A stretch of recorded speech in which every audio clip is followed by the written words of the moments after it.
Deklarācijas iesniegšanas diena ir klāta.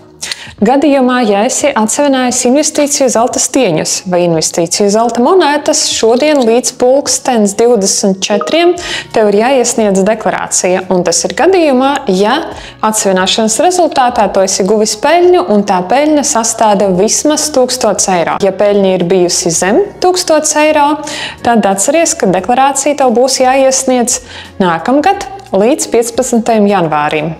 Neieteiktu palaist garām deklarācijas iesniegšanas termiņus, jo gadījumā, ja deklarāciju iesniegsi vēlāk, tiks uzrēķināti soda procenti.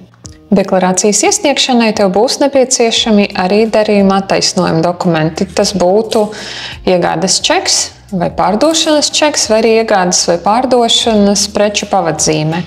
Gadījumā, ja esi nozaudējis dokumentus par zelta iegādi, tad apzinoties 3 galvenās lietas, kad zelts tika iegādāts, pēc kādas cenas un kurā filiālē, mēs varēsim tos datus atjaunot un izsniegt tev tādu apliecinājumu par veiktajiem darījumiem.